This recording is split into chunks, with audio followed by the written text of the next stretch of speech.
Awesome. We have some great people out here. Keeps going. Yeah, well, I have two really special guests for our webinar today, and we're going to talk about the showing assisted model. I think I need to get my phone out here because I don't have one on my phone. It's actually 3 o'clock. So, like I said, two special guests from my team, and I think this is your first webinar, both of you. Yeah, okay, exciting. So they're webinar newbies. Of course, they're fantastic and fabulous. So we've got Mary Daniels, who is my lead buyer specialist now, and we've got Jen, who runs our listing team. Jen Lewis. And today we're going to talk about understanding the showing assisted model. Somebody asked a question, is it being recorded? Yes, it's being recorded. So if you have to leave, or if you have a friend that you want to show it to later, we'll send you the link in the next couple of days. Oh, hi, Tamara. Okay, so people are still logging on, and maybe while we're doing this, I know everyone's saying hello, but if you have a specific question that you want to get answered during the webinar, feel free to go ahead and post that in the Q&A.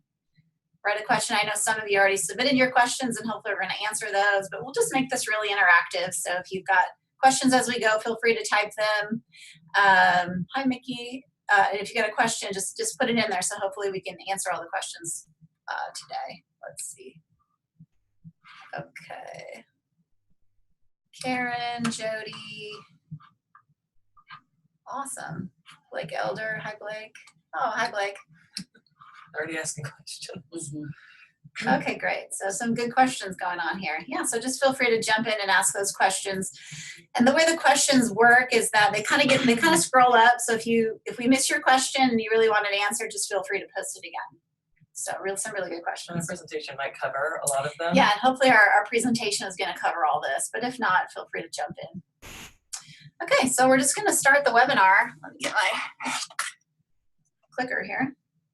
We're just going to start the webinar by having everybody introduce themselves. And so, yeah, I already told you who these guys are. It's Mary Daniels and Jen Lewis, and they've been working together as a showing partner, buyer partner for, I guess, like 3 years now? 4 years now, 3 years total. Yeah, and you can see that their numbers together are significant. They sold $88 million together as a team, and 233 units, which for a lot of teams out there, that's like a dream for them. So it's totally impressive that you guys did that on a team. And we'll just start out with Jen. Why don't you go ahead and talk a little bit about who you are, where you came from, all that good stuff. Sure. So I've been on Wendy's team on the Papsan Properties Group now for 5 years, and I started out as a solo buyer agent. I'm happen to be married to JP Lewis, who's now the Worldwide Expansion Director at Keller Williams International, which that's how I got to meet Wendy and Jay a long time ago. Yep. through my husband.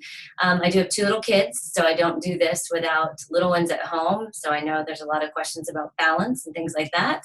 And how old was Lachlan when you started? He was 3. Yeah. 2.5. Yeah. Really. Yeah. So now he's almost 7. And my husband and I are real estate investors, which is how I kind of started to get the bug for real estate itself. And I was honored with getting Top Buyers Agent at our market center, which is the #1 market center in the world, mostly in part to getting a chance to work with this lady to my right. And now over the last 8 months, we've made the transition where I'm now the lead listing specialist. Mm-hmm.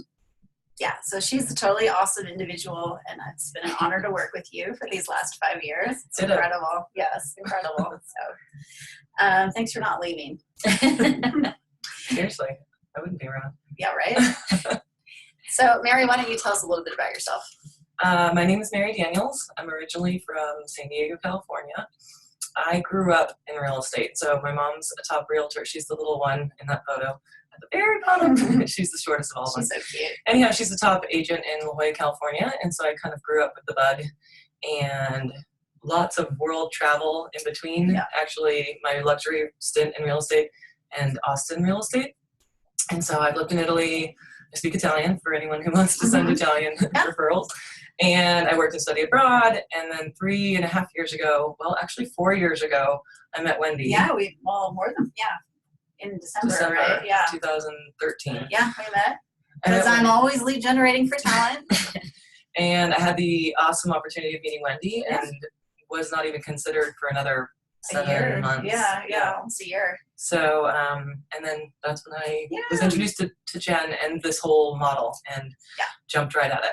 Yeah, so you can also see that Mary is a totally impressive person. And you guys, this is what growing a big pool of talent in your business looks like. You actually hire people that are better than you, and you hire people that are going to grow in your organization. So obviously when I hired Jen, she's a completely phenomenal individual, and she's just grown up in our organization. Now she's the lead listing role. And when we hired Mary, we never really thought, oh gosh, she's going to be a showing partner forever. And we hired her because she's really talented. And here she is 3 years later, she's running our buyer team. So, when you're thinking about your hires, really think who can grow in your organization, who can be a leader, and who can take over. So. Okay, because this is really about leverage. It's about quality leverage. Okay, so I know you guys have some success secrets, and we spent a lot of time pulling together information for this webinar. But why don't you just kind of tell us your top 4 success secrets, and then we're going to go through them one by one. I think the number one thing I learned before even hiring Mary was that I had to learn to succeed through others. Learning that by working for Wendy already. Because you're pretty high D, Jen, right? D. You move pretty fast. Do it all by myself. You like to do everything yourself. You like things to be your way and perfect and all that. Yes. Yeah. So that was kind of a struggle for you. It was very hard. Yeah. It was very hard. Yeah. And it took a lot of trust and learning, and also leadership from Wendy to be open to that idea, because it took a while to convince me that was the right thing to do. So I think that's the number one. Most people need to be open with themselves and understand that it's not easy. It doesn't matter who you look at that's been doing it. When they did it the first time, it wasn't easy. And it wasn't easy for me. Secondly, mastering the hiring process, which was also very difficult because I had never hired anyone before. Still is very difficult. I wouldn't say either of us are masters at it, but we're working our way through it. Absolutely. And mastering the hiring process also meaning to take a step back and make the time to master the hiring process was something that you have to just open yourself up to and be vulnerable with, because it does create some chaos in your world. Well, and sometimes success looks like one step back, 2 steps forward. Absolutely. Yeah. And then we'll talk about some things that didn't work out because compensation was a factor, and the learning curve to compensate fairly, because in order to have someone like Mary be willing to join with me and work for me and work at a lesser percentage of the commission, I knew I had to pay her a very good amount in order to have her talent with me, so that she would be there and be the person that I wanted to represent me when I wasn't there. And she's also had to do the same as we've moved forward. Yep. I think for me, in the perspective of a showing partner coming into it, I would say the number one for any sort of lead buyer or buyer specialist who's looking for a showing partner, for the showing partner, they have to believe in the opportunity. Yeah.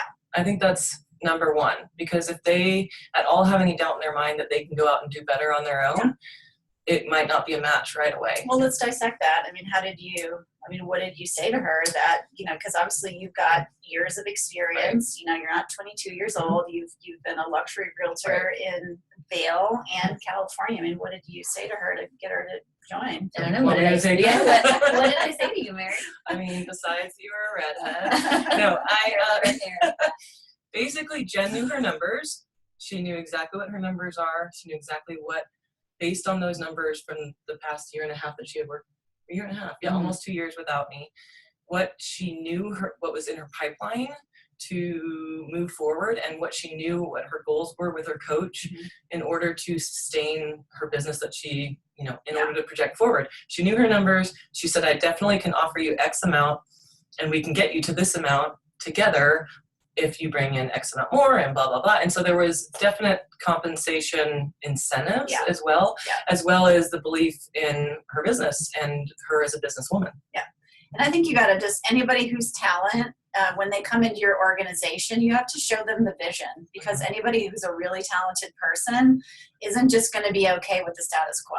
And they're going to want to come in, they're going to want to grow, they're going to want to be like these two, they want to, and, I have to constantly grow my world so that I can keep these two here. Otherwise, because if I don't, they're going to leave. They're going to look for a better opportunity. They're going to go and start their own massive real estate businesses. So I think that's super important. And we are going to go into more specifics in the compensation a little bit later. So Absolutely. Yeah, absolutely. And I think Mary made a really good point. I was really clear when I went into hiring Mary what my goals were, what I wanted out of the role, what I needed out of the role for it to feel fair. And so I clearly that came across what I was not okay with. What you didn't want also. Right. So that came across, and I think that also came across when I was hired by Wendy, just like she said, the vision, and knowing who you are, what you want to be, and where you're going. If you don't know that, then you're going to have a hard time hiring anyone to work for you. Totally. Yeah. It's kind of like, it's kind of like dating. If you think about it, you want to be the person that you want to attract, right? The great person that's out there is, I don't know, I'm losing it. I'm gonna all right. Well, I think that last one too was super important, and it was systemize your roles. Systemizing your roles and processes. Another really difficult thing for me to do, because I'm not a high C. I'm okay working in a lot of chaos, and I can power through it, and it was always fun for me. So again, not only taking a step back to learn to be vulnerable and succeed through others, be vulnerable and learn the hiring process, and also be vulnerable and realize I didn't really even know what my breakdown was. Like, where were the points where I really needed help? Mm-hmm. What was my role going to be versus this person's role that I was hiring? So I put together a lot of spreadsheets and dialogued with my team, and what is it that I can do, and how can I separate my role from this new person's role? So there's lots of clarity, and there's always room for more clarity, and yet you have to start somewhere. So you've got to have some kind of clarity in what those roles are and who does what. Yeah, because when you're building a big business, it's all about who you have in your organization and your systems. That's everything. All right, so let's break these down a little bit. Let's talk about succeeding through others. Jen, why don't you walk us through this one?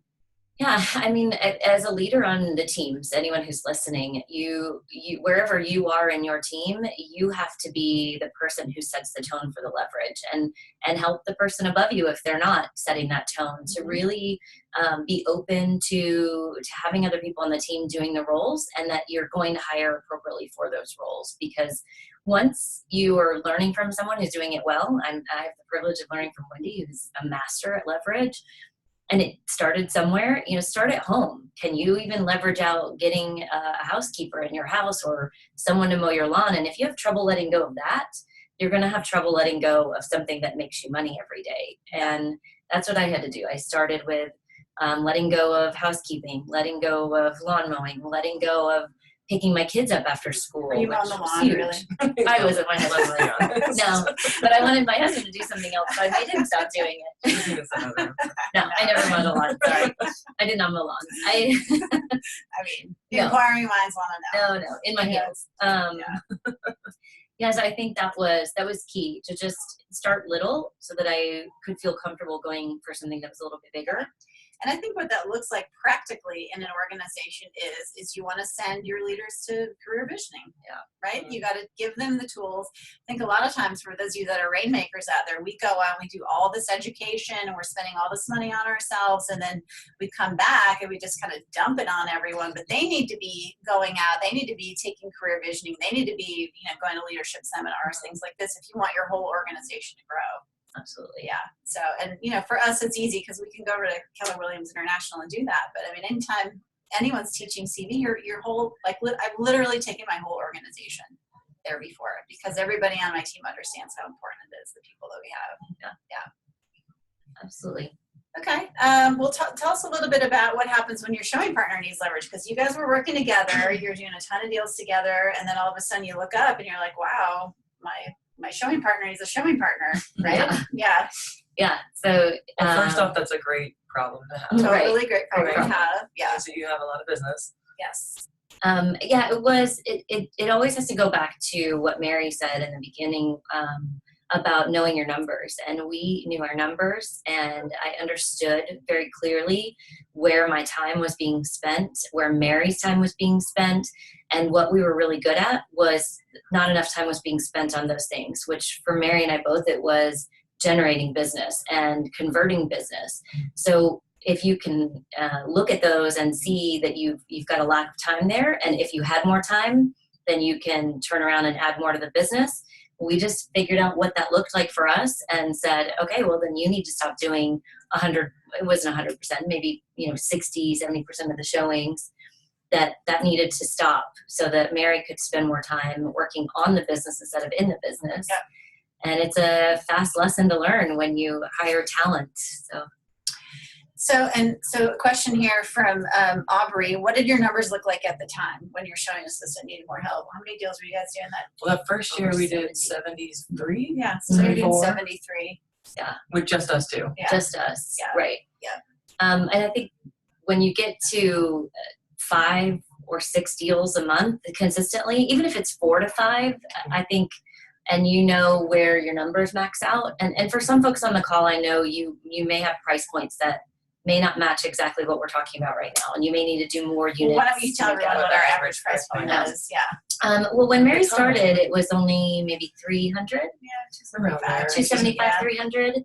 Now we're at 425, 450. So that Well, at least helps. our Yeah, our average Yeah, on the their team is- average is higher. Yeah, our team average is about 300 still, which is about the average price point in Austin.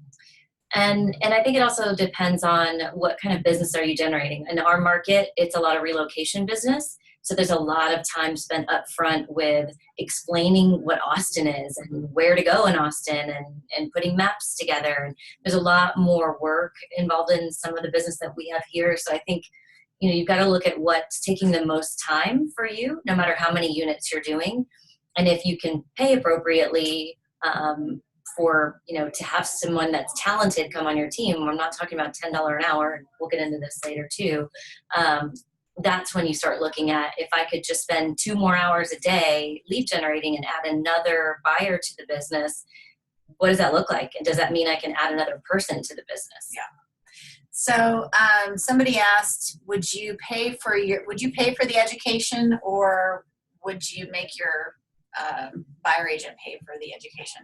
I think in the past I've paid for a lot of it. Yeah. You paid for Bold, and I think our first. I paid for Bold. I'm a huge believer in education, and I think it pays off enormously. I mean, I don't know what you pay for career visioning, $300 or something like that. But if Yeah, but we each have our own coaches. that yeah, we but pay these guys pay and- for their own coaches as well because they can afford it, right? They can afford it. All right. So tell us about setting expectations with clients. So how does that? Walk us through that a little bit. So that was something I think a lot of people are afraid of, and I was afraid of it too. So just want to be clear, it's not What it's are not people easy. afraid of? The handoff. The handoff, yeah. Okay. Well, You think the buyer agents are afraid of handing their clients off? mhm, Okay. because What do they because think's I'm the gonna only one that happen? can do it, Right. and And I I'm fall in love with they her at want the me. buyer consultation, Right. and then she hands off to me. Right. That's always the biggest fear. Well, walk me through that script.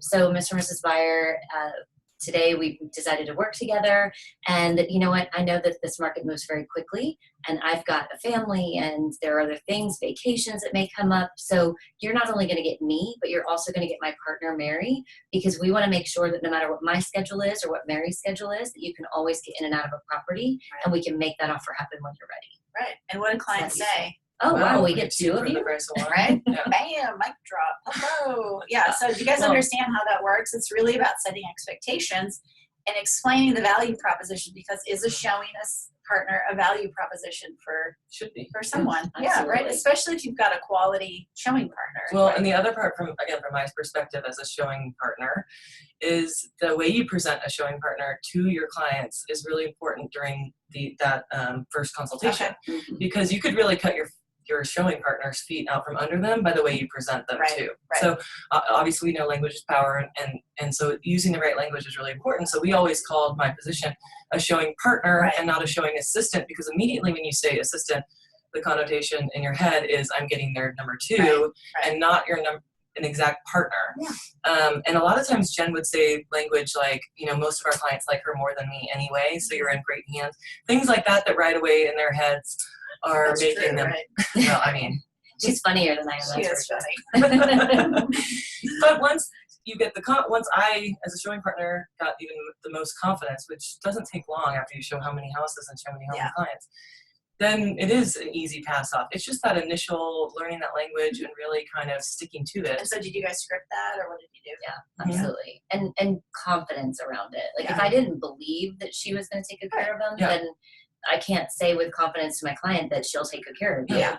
Right. And I think That's Jen huge. Davis, she touched on that too during family reunion, where Yeah. she just said, look, if I'm not available, I've got 2 more people that are available for you.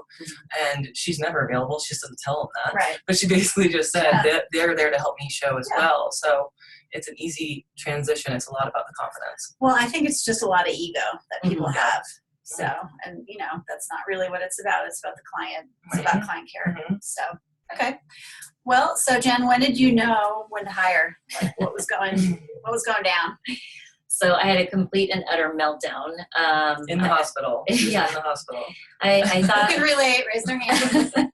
yeah, I mean, I was working day in, day out, no vacations, no breaks, just really pushing myself to do the best I could my first year. And I'm sitting in the doctor's office, breathing through a little lung machine because I thought I had pneumonia. And the doctor's like, you're good, you're fine, you're breathing fine. I think you're having an anxiety attack. And my response was, are you serious? I don't think I am having that.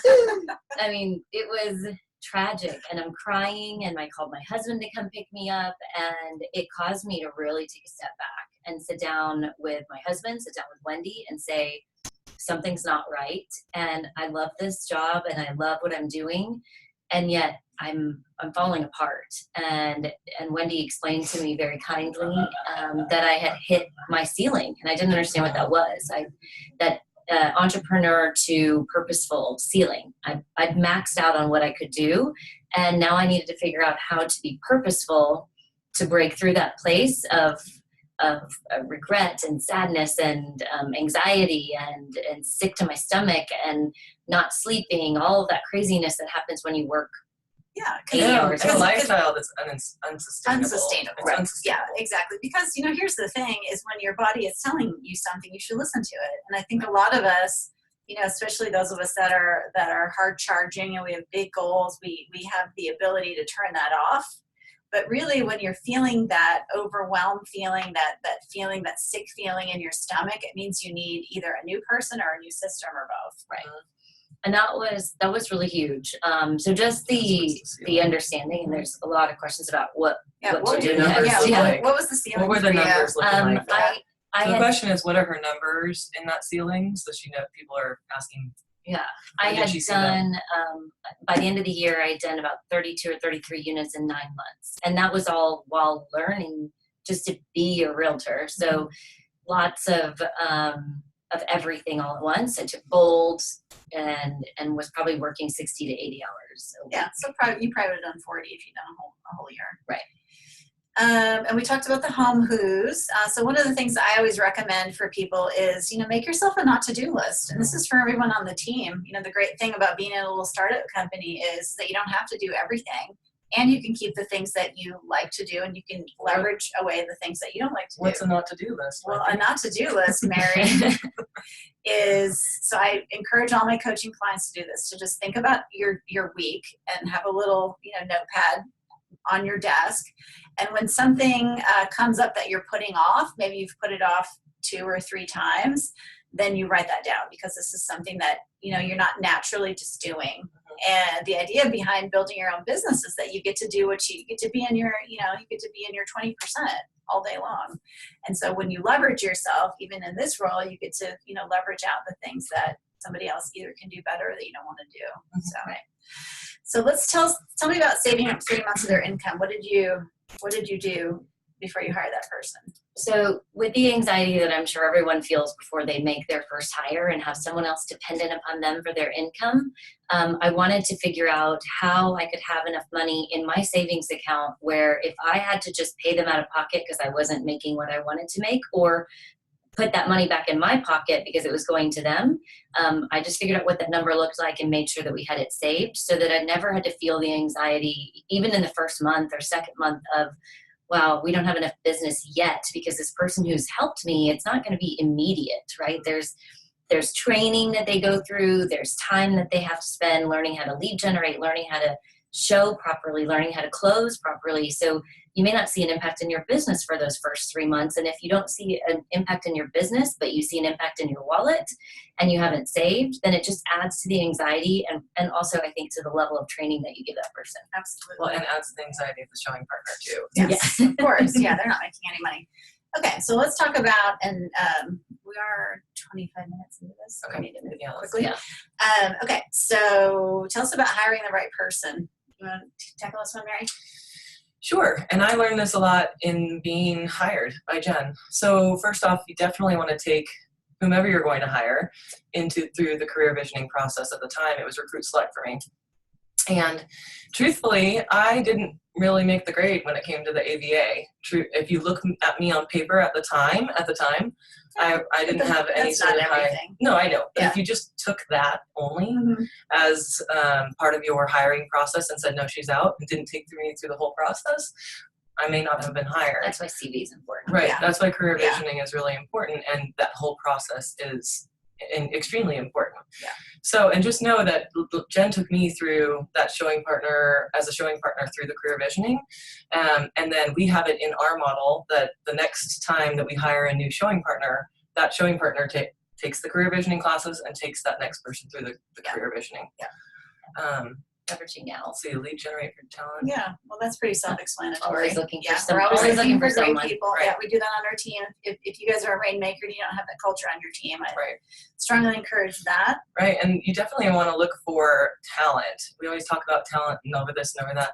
I mean, Wendy and I were just talking recently. We always say that we're a team of investors. We help our clients build their net worth. Mhm. We're also a team of investors on our team because we invest in each other. And that's really truly how we approach all of our roles and our positions.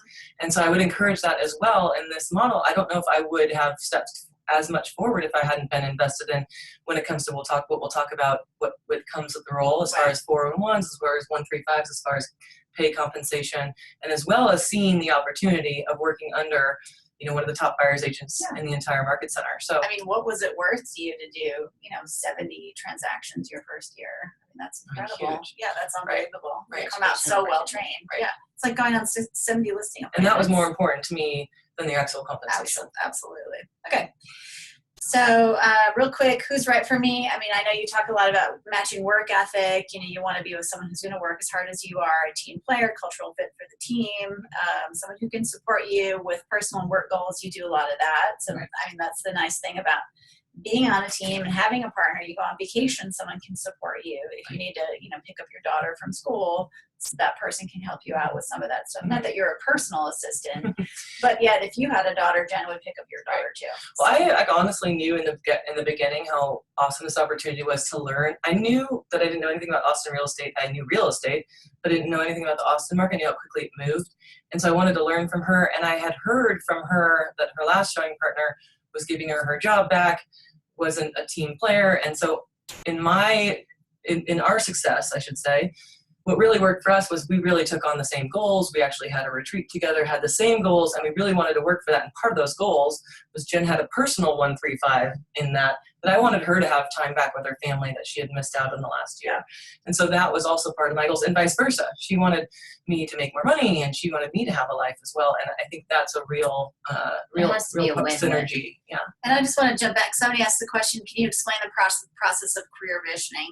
Thank you for that good question, Heather. So career visioning is a class that Keller Williams International teaches. It's actually a 2-day class.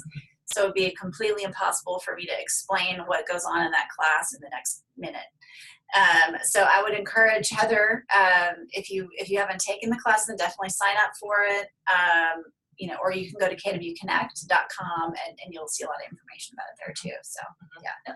So I think finding that right fit is important. And I know you had a few showing agents before you met Mary. You spend a lot of time with that person. So it needs to be someone that you, one, can trust to be you when you're not you. And two, can be someone that you're going to be comfortable working with day in and day out for weeks, months at a time. So that culture fit is a really big deal. Yeah. Okay, well, let's talk about compensation because I know everybody's got a ton of questions and we're going to try to answer some of the questions here. What I would just say as a caveat is you need to do what makes financial sense for you and your business, And your okay? market. And your market. So what we say here works for these guys with their price point and the kind of volume that they do, but you need to know your numbers in order to do that. So don't just take whatever we say here and copy it, because it might be financially devastating for you. Right. Yeah. Good caveat. What I've encouraged everyone I've talked to in the past about this is that go find out, what does a first year agent in your market center make? And not the top agent, not someone who did amazingly all by themselves, but someone who maybe would thrive better in a team environment. So they did okay. They made sort of an average first year income. What is that? What does that look like? In our market, it looked like $30,000 to $40,000. That's not a ton, but it's a lot. It's enough to make me cringe when I knew I had to pay somebody that much money. So whatever that number is, use that and extrapolate from there, like based on how many units you think you can do or have goaled out to do, how much volume that you have in your pipeline goals as well, and figure out how you want to pay that person to make that number work. For us, we've used several different methodologies around that, everything from a percentage of each transaction to a per unit transaction to a base salary plus bonus for transactions. So yeah, per month. So why don't you tell us what you were doing your last year? And we're going to walk you guys through her different models, but what were you doing the last year you guys were working with Brandy? I mean, how did that work? It was a percentage for? Well, so that last year we worked together as partners. Right. And then we had a showing partner underneath us. Yeah. I mean, we could do just Mary's just for the. Well, with her, what we did With was the showing partner. Yeah.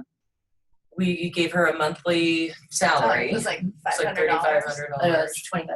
$2,500. Yeah. Sure? Yeah, it's $2,500 Okay. plus Plus, if it went over a certain amount of units that month, we would or give her 3,000. Sorry, 3,000. Sorry. Yeah, And 3,000. Heidi over here. Yeah.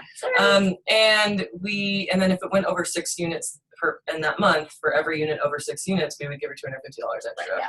Right. So this is why you got to know your numbers, guys. You need to know how many units you think you're going to do. You need to spreadsheet this out. And then also you got to sell people on the growth opportunity. It's exactly what Mary said before. It's not just about making a certain amount of money. It's really about the opportunity to work with the top showing, top buyer agent, and what you can learn from that, because it's really priceless. Right. And yeah, in the very beginning, it was anything from 15% of, or I'm sorry, 7.5% of the commission to the showing partner, all the way up to 30 or 15% rather, for the showing partner. So it varies in their grade. We're going to walk level. through it a little bit and get in the numbers in another slide. People are asking about the share showing partner. We'll get to all that. Yeah, we'll get to that. Yeah. You just got to stick around. Okay, so talk a little bit about the path to success and what that could look like on our team. And then also, how long do you require someone to commit to you as far as that showing partner goes? Good question. We require people to commit for a year. And the reason that we ask them to commit for a year is because you're never going to see the potential in that person, and they're not going to see the potential in their income until they spend at least 6 to 8 months. And then by then, if they leave, you've spent all of your time training someone just to go off and do something for someone else or do something on their own. So they need to stick around long enough to make it worthwhile for you as well. So 1 year seemed reasonable to us. Okay. And then the growth opportunity on the team. So, having someone well trained all the way through, there were a lot of questions that came through about what does the buyer agent do versus the showing partner. Well, if the showing partner started as an ISA, well, they're lead generating already, and they should be lead generating. It should be part of everyone on the team's job. Okay, so lead your generate. showing partner, that's one of your expectations. It's They lead lead generation. generate. Absolutely. Yeah. Right. Well, and when the way that we have paid is there's an incentive to set appointments as Okay. well, so that they are properly lead generating. Okay, great. Absolutely. Because So why not, right? why not? Yeah. I mean, If if you you, Because if you hired a quality person, they should be lead generating. that's the expectation that you Right. said, and yeah. Absolutely. Yeah. And also, if the expectation is that person's going to remain on your team forever, they need to be trained properly so that they can be a solid buyer agent down the road, or they can be a solid agent on the team in whatever capacity you're looking for. So that lead generation piece was key in the beginning. Everyone that's ever worked with us or for us has done lead generation. As far as moving up to showing partner, that of course starts with really solid training on the showings. So the path to success for training on showings, I basically just took Mary everywhere with me for the first month or Okay, two. so she shadowed. Shadowed, learned. We went over opportunities. We went over scripts, opportunities to be better during scripting practice every morning. So expectations. And are let the me just same. ask you, this just occurred to me, what does that do to you as the buyer partner when you got someone shadowing you 24/7? Makes you better Yeah, right away. Yeah. Because exactly. you're not That's only what I doing it thought. for you're doing it for someone else. So Yeah. you start to really hone in on getting good at what you're doing, or paying attention to the things that you're like, oh wow, I don't know why I just said that, if they ask you a question back. So there's a lot of Okay. good training there. Real quick question. Who paid the showing assistant salary, and was that paid out of all commissions and then split after that? Yes. So No, that's not true. I think what they're asking No. is the salary. Right. Your so split. so here's the thing. Jen gets 50% of the commission. She can do whatever she wants with it. And that is how I don't paid pay for everything. the showing assistant. Mm-mm. Yeah, because that doesn't make sense for me, because my financial model, I need to make that 50% on it. Right. And she does whatever she wants with it. And so it's looking at her numbers and what she can do. And we'll go through it. I think we got another one here. Okay. Yeah. So hopefully this will help you guys. So why don't you walk us real quick, because we're at 3:36. But do they see they can see these slides? Yeah, there's So PT's part-time, FT's full-time. So just one step back real quick though. Sure. On the going from showing partner to buyer agent, there were a lot of questions about who does what. And I would say that we did it based on success level of the person in the role at the time. So after the first 3 months, if you were really good at doing your showings, you were really good at scripting, Mary was really good. That's why I paid her really well in the beginning. Then we went right into writing contracts and doing buyer consultations and shadowing me on those so that she could do them if I was on vacation. So it really, we have a full plan put together for how that training works. Happy to share it. Because when you got a talented person and they're asking you, hey, I want to do more, you don't just say, no, you're just going to do the showings. Right. And because she was investing in me right away with her business, I wanted to do right. And Absolutely. she threw me into buyer consultations immediately. Yeah. So this Okay, is a so good walk breakdown. walk us through your years together here. So starting in 2013, which was my first year, we did have an agent on the team who worked part-time every once in a while for me by the end of the year. And I was paying her 7.5% of the commission, or 15% of what I was making. So what did we learn from that? We learned from that. A lot of people ask, like, why don't you just have a part-timer, or why don't you pay per door or pay per hour? And I would just say, what kind of talent do you get when you pay like that? Right.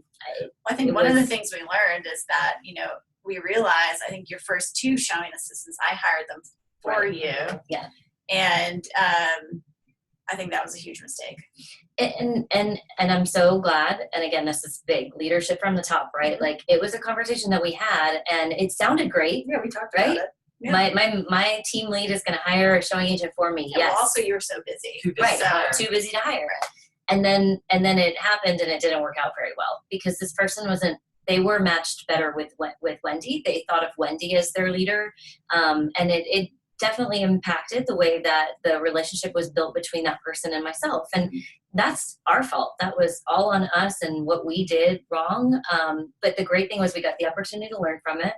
We put together some really good systems while we were at it. So we just failed forward and moved on. And then I had to learn the pain of, Jen, if that's what you want, you have to make the time to learn how to hire and go hire someone that's right for you. So that's how that happened. And then what did you say to me? So when you were learning that, because you were hiring someone, you actually, I don't know if you remember this, I don't remember. but you said to me, wow, Wendy, it sure takes up a lot of time to hire someone and do your job at the same time.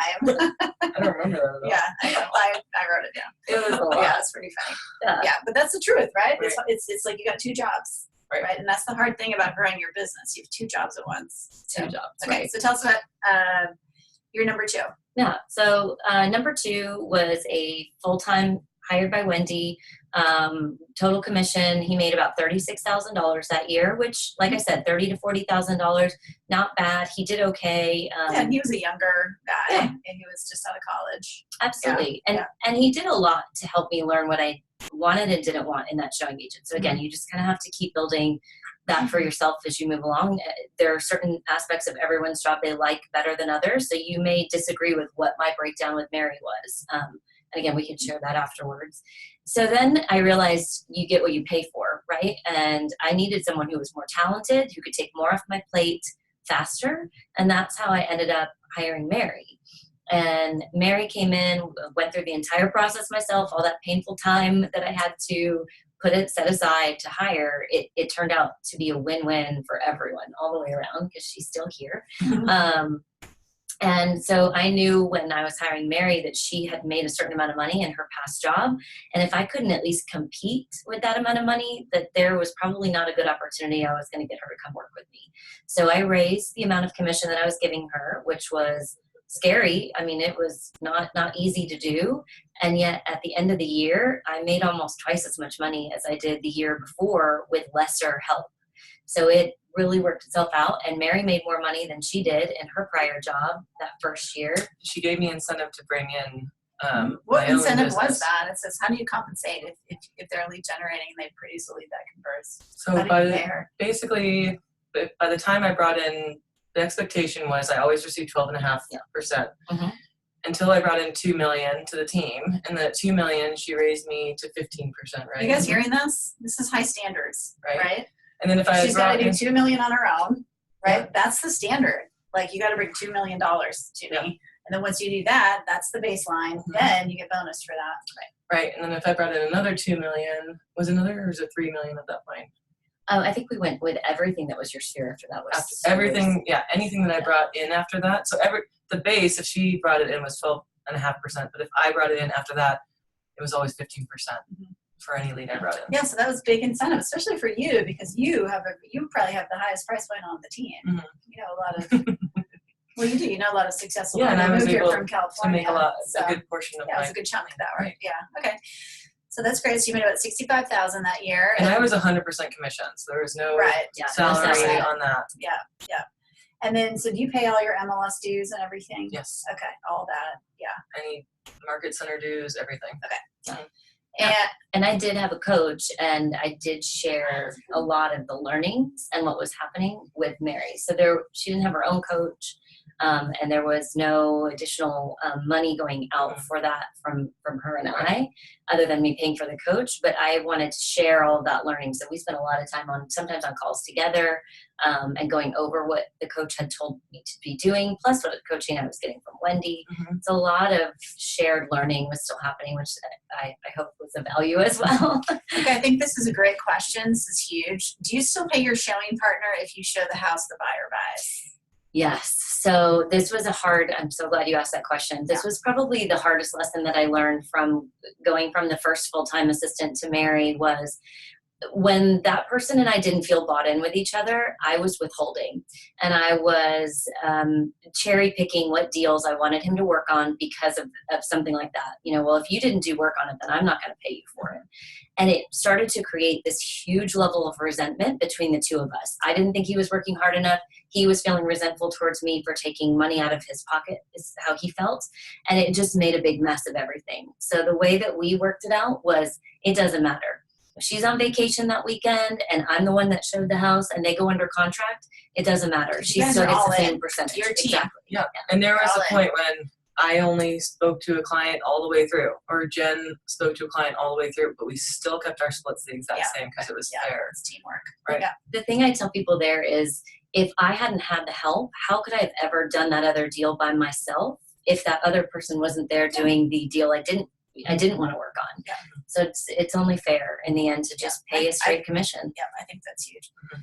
All right, so then 2016, you added that showing partner. Mary, you really jumped your income up. I love that. I mean, you almost practically tripled your income. You made $141,000, which, for most people, that's a dream to Right. make over $100,000, especially in real estate. And talk about big thinking too, as a testament to your team, if there's any rainmakers out there too.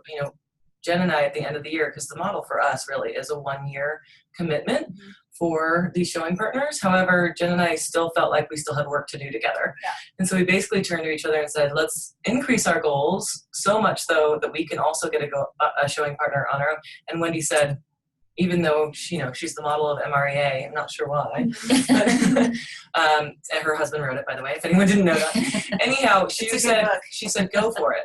go for it. Yeah. I want to see what you guys can do, because she is a testament of just going with that big thinking and to go, Yeah, you know, why not? see what happens. Yeah, well, it paid off. mhm. And it's, I mean, you're creating wealth inside the team for other people too, which of course I love. So we went to be a partnership. Now, when that happened, Jen and I didn't exactly split perfectly 50-50. Jen still had the upper hand on it because she had built the business. But I immediately increased my leadership, increased my my split, and then I also became the trainer and the hirer for the showing partner. So again, Jen has leveraged herself out of the things that Right. she's not wanting to do. Weren't you kind of doing most everything at that point? Well, no. Just kidding. So anyhow, for anyone who wants to kind of leverage themselves in a way where you get more time back with your family, Yeah. but you still have a bigger life and a bigger income, and you are still going upward. This is also a great next step for you if you find someone to Yeah, invest because in. what that allowed you to do finally is you told me, you're like, hey, I'm able to turn my computer off when I leave Right. work Right. every day. And And I then on was It's huge vacation for you. and I get to didn't go on do it. vacation. I don't open my computer the whole time. Right. Yeah, which I mean, what is that worth? And I did the same for her. I'd hang up Yeah. the phone on her if she called me when she was supposed to be on vacation. I'd be like, "You're not supposed to be calling me." And it set me up for you Rainmakers to be an easy transition to the lead buyer specialist, because I wasn't at all nervous. I knew what that looked like. I knew what the numbers looked like. Yep. So it was great transition. Yeah, it's just great having your best people train your other best people. Mm-hmm. So then I don't have to do it. Yeah. Okay, so then There's a good question on there What's about that? how we relayed information back and forth too, and I wish we'd put this in there. I'm okay, let's sorry. talk about that when we get to the systems. Okay. So let's just finish this up. So these guys split up, and I really needed a listing agent who could just crush it. So Jen's, I fired myself, hired Jen, and then Mary's our lead buyer agent. And so this income isn't totally reflective of what they did in 2017, but it was pretty close. Okay. So, we talked about some of this, not paying for right people, cherry picking the deals. You don't want to hire someone just like you. Okay, well, let's talk about our weekly accountability sessions. What does that look like on the team? So in the beginning, it was just 411s. What's a 411? So that's your goal sheet with your year goals, your monthly goals, and your weekly goals. So for 1 year, business and 1 personal. month, 4 weeks. Right. Oh, yes. Thank you. You explained It's that. like a 114, but it's Right. 411 sounds better. Yeah. What's what you do in these 4 weeks to get Yeah. to your 1 month to get to your 1 year. Yeah, there you go. 411. Yeah. Good thing you're here. Yeah, good thing. So we did that every week, and it was business and personal.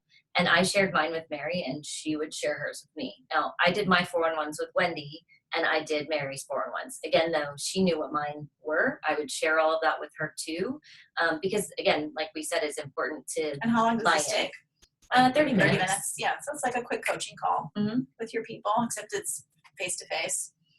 And then as things got more complicated, we also did a Monday check-in on all of our deals, and we'll go into more of that in the systems slide.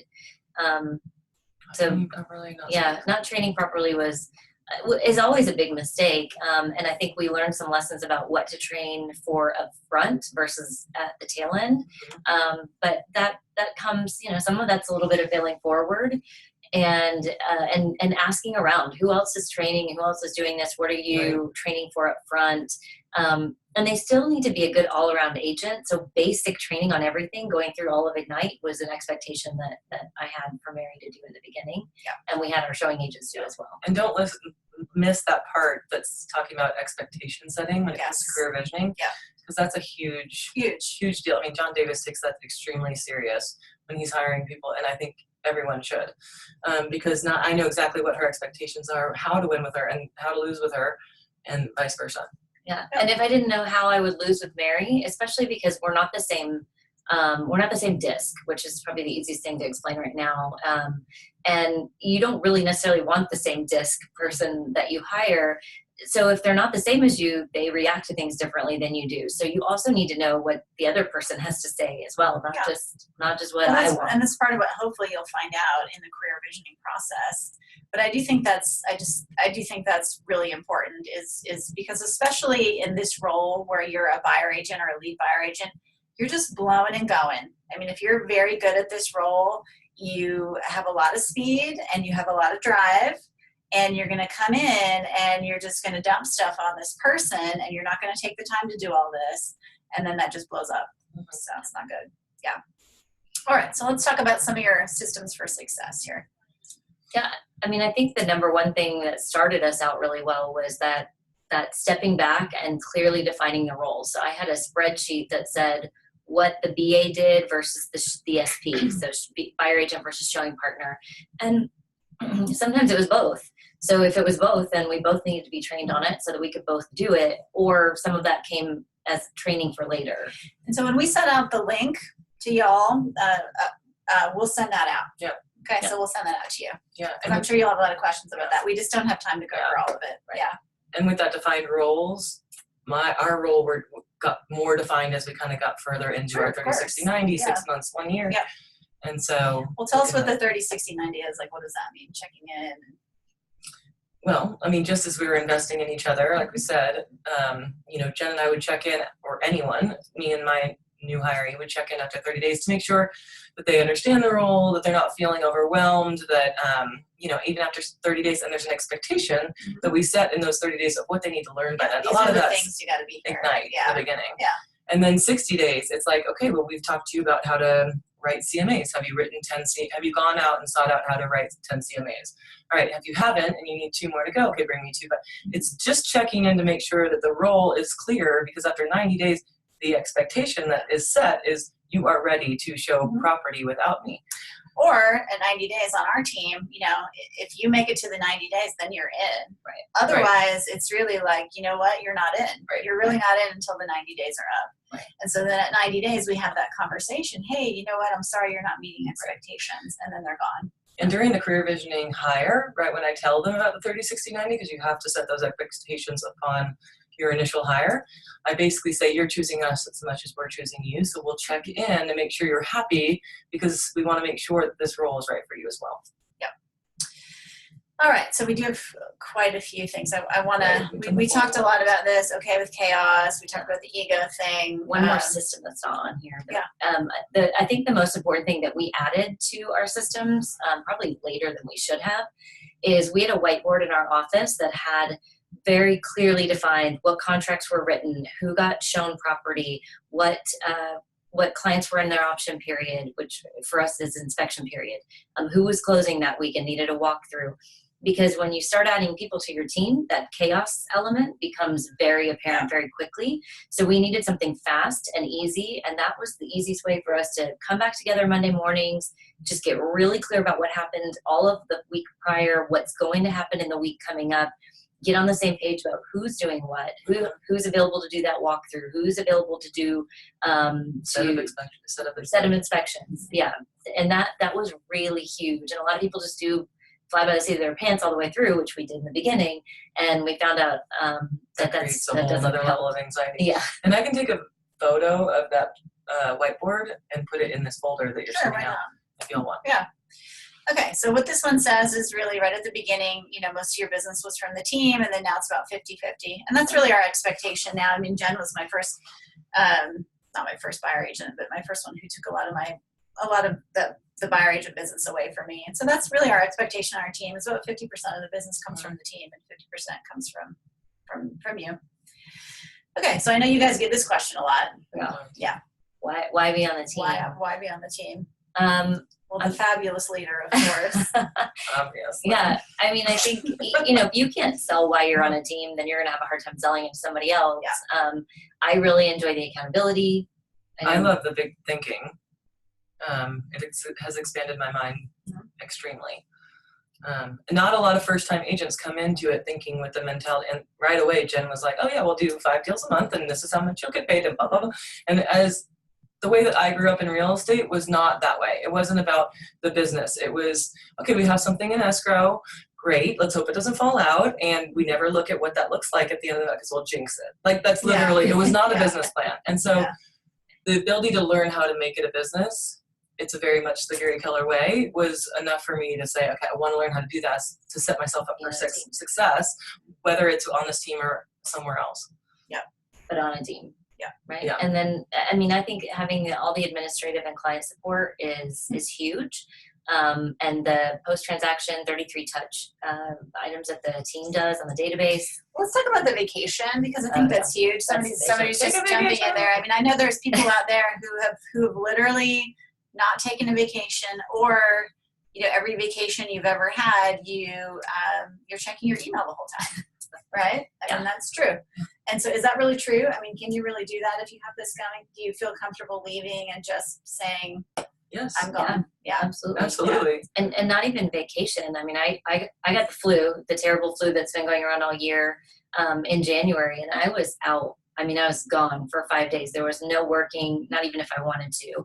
And I came back to 2 executed contracts and my business still being there, and everyone on the team rallied around me and made sure that everybody got taken care of. And that's probably the most incredible thing that I can say.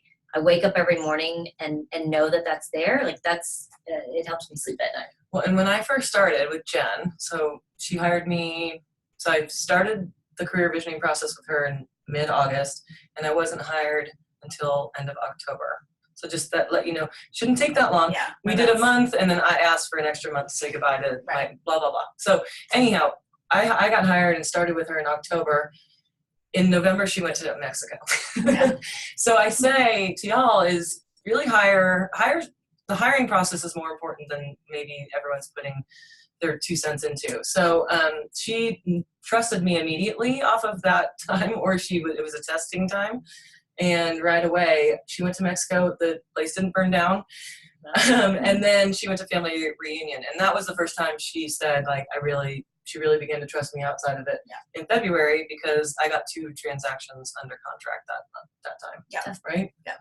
Well, here's a good question. So when you originally went this route and you bought your time back through leverage, did you struggle with utilizing your time back to do more business, or did you go and have fun with it? That's a good She question. went to Vegas.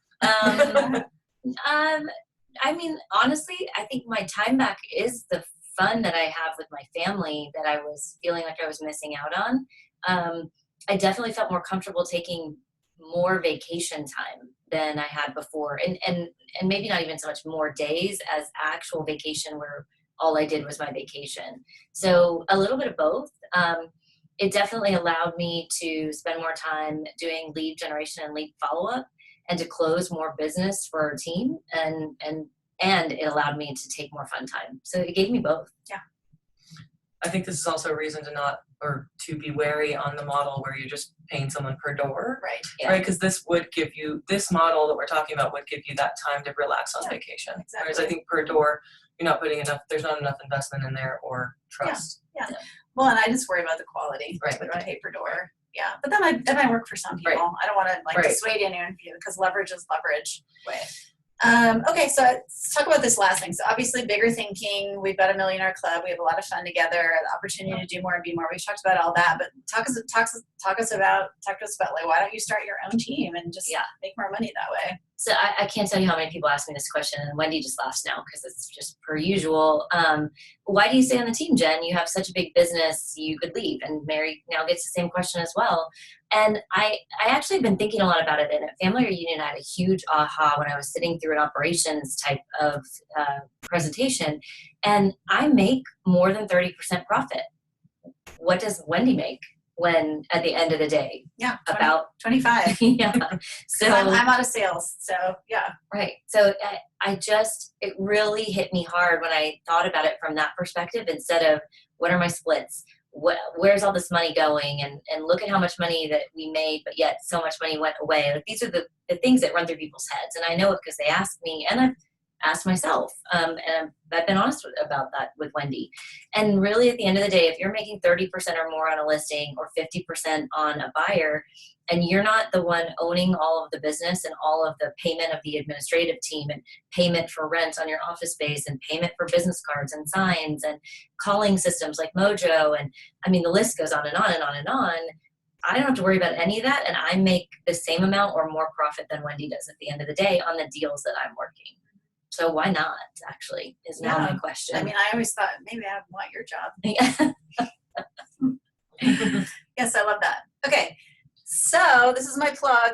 these webinars are free, but I do have a plug. So the plug is we're expanding across the country. We're starting in Texas, but we're looking all over the place. So if anything about what we say to you today resonates with you, we are looking for expansion partners. So if you're interested in more information, then text join PPG, that's all one word, to 44222, and we'll send you some more information. So we do have a little bit of time left, not too much time for questions. It's actually 4 o'clock, but we're going to stay on a little bit longer because I know you guys have a million questions. So I'm going to just see what we've got here. Hi, Brittany. That's a good question about how to handle it. I mean, your showing partner, the question was, how do you handle when your showing partner's on vacation showings? Well, you show. I mean, I can't emphasize to you enough. I know that there are some people out there who have a model where they get a showing partner and they never, ever, ever show a house again. That's not how we work. That's not how the model worked for us. And I just don't think from our business that was the right thing to do. It may be the right thing to do for yours. And yet when my partner, Mary, when she needed a vacation or she had a wedding to go to, then I step back in and I take that job back because I know when I take my vacation that she's going to step in and take the whole thing over. Yep, you got to be all in. What happens if the showing partner leaves prior to the year? Okay, well, nobody leaves our team, so that's not a problem. This is a good question. Is your showing partner there during the buyer consults to introduce in person? A couple of people had that question. We have done that. Yeah, yes and no. I'd say whenever possible. It depends on how many deals you're doing, I think, and how big your business is at that point. Yeah. I think in the beginning it was helpful for us. It helped me with my confidence and helped me train on the buyer consultation the way she did it. I mean, in the end, I was her extension, so I wanted to know exactly how she did it. So if we came back and she was doing some sort of negotiation with whomever I had done the buyer consultation with, it was just an easy pass off in both directions. I think it's nice. It's not necessary because ideally you're not all doing the same stuff. That's what leverage is for. Well, and what we did, the packet. We did that video, which helped a ton for now our new buyer agents. That would have helped me a ton. Right. And we did a video of a buyer consultation so that anyone on the team can watch me doing one. But I think going back to the actual consultation itself, what you brought up, keyed something for me was we have a packet in our buyer consultation that has a photo of Wendy, it has a photo of me, and it has a photo of Mary, and it has a photo of Jamie, our transaction coordinator. So right away, one of the first things that I've ever introduced and that Mary would introduce if she was the one doing the consultation is, here's our team. Mary's not here, here's her photo, or here's Jen, she's not here, here's her photo. And I think that was really big also, and just here, like they know who they're dealing with right up front. Yeah, I think that's huge. Can you share that video? Maybe. Yeah, it's actually on Kennedy Connect. KennedyConnect.com. Yeah, just go search my last name. And Saria has a good one too, if anyone wanted one. Yeah. Okay, so this is a good question. Who writes the contracts, the lead buyer agent or the showing partner? If it is the agent, how do you tell the buyer that you can write up a great offer without ever seeing the house? Good question. Well, I mean, I think, again, this depends on your market and how well you know it. If you're talking about the back end of that question, meaning if I'm writing the offer and I've never seen the house, well, I'm relying on my showing partner to tell me about the house and tell me what's wrong with it, what's going on, if I can't find out enough from the photos. But I would say in the very beginning, I wrote pretty much every contract and I had Mary helping me. So that way she was learning how to write the contract so that when the time came, and she's a quick study, so that was not a problem. Again, I hired talent.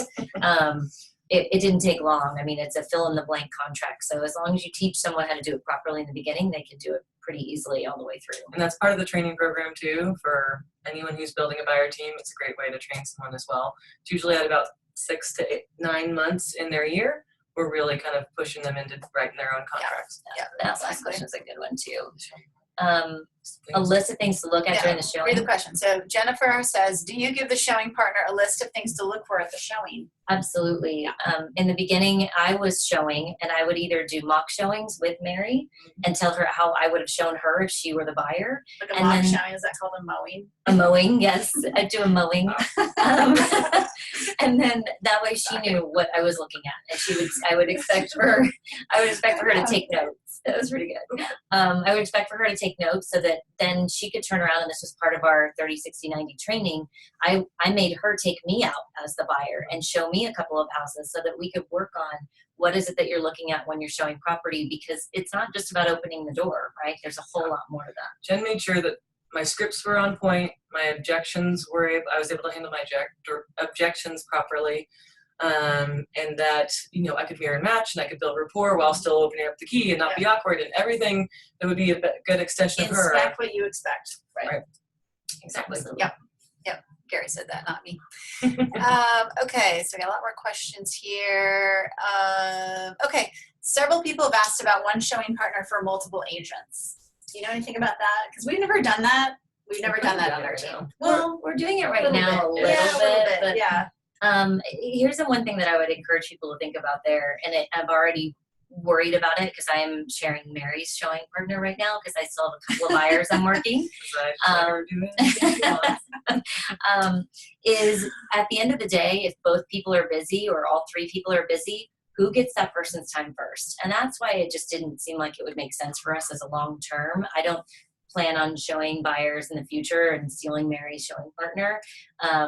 And not creating arguments on the team about whose showing partner is it for that night, and oh my gosh, you can't have that person because I have plans on Friday night. Like, that was just something we didn't want to get into. I think there are people who are doing the multiple, like I think Seychelles out there in Dallas, and she's doing that at a high level. We've never done it here, so we can't speak to it. Right. Yeah. This is what we know. So I have no doubt that it could work. We've never done it. Yeah. Okay. Great question. When agents are torn between hiring a showing assistant or an admin, what do you suggest? This is the most frequent question I get asked when people want to grow. Showing partner. If you're talking about a buyer agent. What about an individual? I think they're talking about an individual agent with no admin. Well, you were more of an individual agent than Yeah, we were. well, so there's a really good book. It's called the MREA, and the Millionaire Real Estate Agent will tell you to absolutely, I gave it away yesterday. Yeah. To absolutely have that solid administrative foundation, because guys, if you don't have that, then none of this makes any sense. Well, we couldn't grow without the administrative. No, there's no way. No. And I look at our admin team now. We have 4 full-time admin, and it's so solid. And now, literally, these guys come to me. They have an idea. We can implement it like that. If you don't have that, it's just in the MREA it shows the inverted pyramid, which is without that solid foundation, you're just on very shaky ground. So if you have to choose between admin, you got to get your systems together, because your systems are what makes everything possible. Right? Yeah. And that contract close really frees you up to a lot. continue on the sales side of things. Absolutely. Okay, so we're just gonna take one more question because I know we're over, and I know a lot of you have to go. Okay, let's see. Did y'all love that picture of us? That was Halloween. I do love Bloody that. Mary? Yeah, that's Bloody funny. Yeah, that's Mary as a Bloody Mary, So in case you're wondering. Okay, compensation specifically. Yeah, again, okay. there were 8 new ones. Okay, well, I'm going to just go back to this question because I think it's so important if you missed it the first time. Big question about showing partner schedule. When showing partner is on vacation, how do you handle compensation specifically? I think, again, it's really what Jen said before, which is you cannot cherry pick the deals. This model does not work if you've got a buyer agent who's picking the deals and letting the showing assistant on the ones that they don't like, that are in a neighborhood they don't want to be in. You got to be all in. You got to be a team. You got to do everything together, and you got to support each other. That's how these guys have succeeded at a high level. And we did set some very clear expectations up front about what time that Mary could take off. Yes. She started as a showing partner. It was great you point. have 2 weekends during the summer. Otherwise, you have X number of days that you could take off, and I'm not going to call you on it. I would like you to tell me a month in advance. I'd like it to be on the calendar. And if we have conflicting things that come up the last minute, just we'll have to talk about it. Yeah. And that really helped us a lot to be clear up front. My calendar was done up front, so she knew when my vacation was, and vice versa. Yeah. That's one of the best gifts that Gary Keller ever gave us, which was he said, you need to time block your vacations for the whole year at literally in December. And so we all do that. That's transferred onto these guys. Everybody on my team knows to do that. And that way, we don't look up and all of a sudden everybody in the office is taking the same week off. Right? So that's a disaster. And I think the big deal, like Jen said, is know what you want, know your expectations, and set those expectations. Absolutely. And then present that opportunity to someone who has, the desire to learn. And I think y'all would be set just fine. Okay, final parting words. You guys got one one thing maybe to share before we say goodbye? I'd say don't be scared of it. Acknowledge your fear over taking this leap and just run with it anyways, because it really does work out on the other end. If you've done most of the things that we've talked about and you know what your vision looks like, then don't let it scare you away from doing this, because my life was so much better 3 years into it than it was the first year when I started. What about you? I mean, hire someone who's tall, beautiful redhead.